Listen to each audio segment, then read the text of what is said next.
నేను ఒక్క విషయం మిమ్మల్ని అడుగుతున్నా, 5 ఏళ్లలో ఒక్క మంచి పని మీకేమన్నా చేశారా అని మిమ్మల్ని అడుగుతున్నా, జరిగిందా అని మిమ్మల్ని అడుగుతున్నా.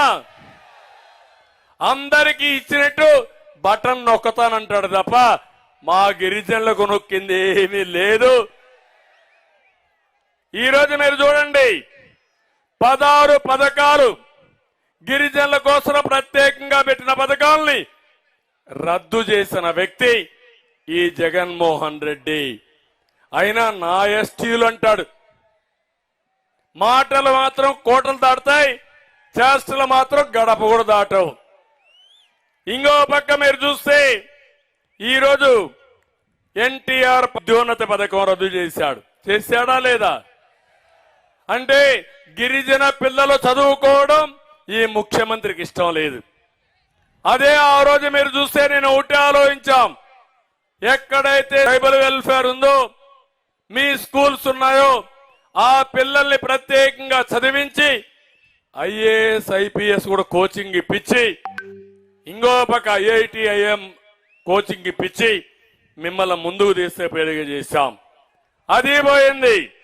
విదేశాలకి గిరిజన పిల్లలు ప్రపంచంలో ఎక్కడ చదువుకోవాలన్నా మీకు స్కాలర్షిప్లు ఇచ్చిన పార్టీ తెలుగుదేశం పార్టీ, అది కూడా తీసేశారు ఈరోజు. ఇంకో పక్క నైపుణ్యం కోసం శిక్షణా కేంద్రాలు పెడితే అవి తీసేసే పరిస్థితికి వచ్చారు. మా ఆడబిడ్డలు పెళ్లిళ్లు చేయాలంటే డబ్బులు లేకుండా అవస్థపడతా ఉంటే నేను ఒకటే ఆలోచించాను, గిరిపుత్రిక కళ్యాణ పథకం తీసుకొచ్చాను. వస్తామందా ఈరోజు? అది ఇస్తున్నారమ్మా మీకు? అది కూడా రద్దు చేసే పరిస్థితికి వచ్చారు. ఆ రోజు మన బిడ్డల కోసం మైదానంలో ఎక్కడున్నా భారతదేశంలో రాష్ట్రంలో బెస్ట్ అవైలబుల్ స్కూల్స్, మంచి స్కూల్లో మన పిల్లల్ని చదివించాలని, వీళ్ళు మట్టిలో మాణిక్యాలు, వీళ్ళని చదివిస్తే అందరితో సమానంగా అంటే కూడా ఇంకా ఎక్కువ ముందుకు పోతారనే ఉద్దేశంతో అన్ని స్కూల్స్ లో నేను అడ్మిషన్స్ ఇచ్చాను. ఇప్పుడు వస్తున్నాయా అని మిమ్మల్ని అడుగుతున్నా, ఒక్కరికి వచ్చాయని మిమ్మల్ని అడుగుతున్నా. ఇంకో పక్క కేంద్రం 60% గ్రాంట్ ఇస్తారు కొన్ని పథకాలకి. ట్రైకా ద్వారా డబ్బులు తీసుకొచ్చి కార్యక్రమాలు మనం చేయడానికి అవకాశం ఉంది. ఈ రోజు ఈ పెద్ద మనిషి ట్రైకార్ లో ₹1 తీసుకోలేదు. అంటే 100 రూపాయలు ఖర్చు పెడితే 60 వాళ్ళు ఇస్తారు, మనం 40 పెట్టాలి. ఆ 40 పెట్టలేక మీ మీద ఇష్టం లేక 60 రూపాయలు కూడా వదిలించుకున్నాడంటే ఈయన ఒక ముఖ్యమంత్రి అని అడుగుతున్నా, పేదల వ్యక్తి అని మిమ్మల్ని అడుగుతున్నా. అవసరమైతే ఇంకా కొంత అప్పు తెచ్చినా సరే మా గిరిజనుల కోసం ఖర్చు పెడితే వాళ్ళు అభివృద్ధి అవుతారు. అలాంటి ధ్యాస లేని వ్యక్తి.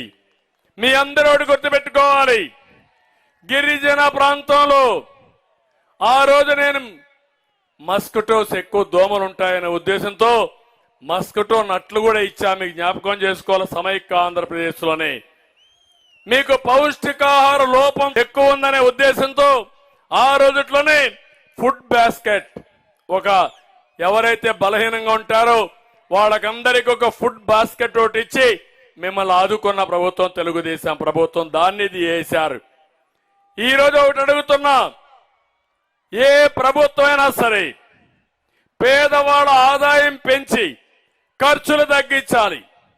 ఈ ప్రభుత్వం పేదవాళ్ళ రక్తం తాగుతున్నారు తప్ప పేదవాళ్ళకి ఎక్కడా లాభం చేయడం లేదు. నేను ఆ రోజు ఆలోచించాను, ఈ పేదవాళ్లు వాడే కరెంట్లో 200 యూనిట్లు విద్యుత్ ఉచితంగా ఇవ్వాలని ఆ రోజు మీ అందరికి ఇచ్చామా లేదా అని అడుగుతున్నా. మీ పిల్లలు ఇంటర్మీడియట్ మరియు ఎంసెట్ చదువుతూ సబ్జెక్ట్స్ లో కన్ఫ్యూజ్ అవుతున్నారా? Rise the perfect guide. Description లో ఉన్న లింకును ఉపయోగించి సబ్స్క్రైబ్ అవ్వండి. అదే మరి ఈ రోజు చూస్తే జగ్జీవన్ జ్యోతి పథకం కింద ఇచ్చిన ఉద్యోతిని పట్టణ ప్రాంతాల్లో తీసేశారు. గ్రామీణ ప్రాంతాల్లో కొన్ని నియమాలు పెట్టి, కండిషన్లు పెట్టి కోతలు పెట్టే పరిస్థితికి వచ్చారు. ఇంకో పక్క మీరు చూడండి, మొబైల్ అంబులెన్సెస్, ఇది కాకుండా దానికి ఫీడర్ అంబులెన్స్ పెట్టాం.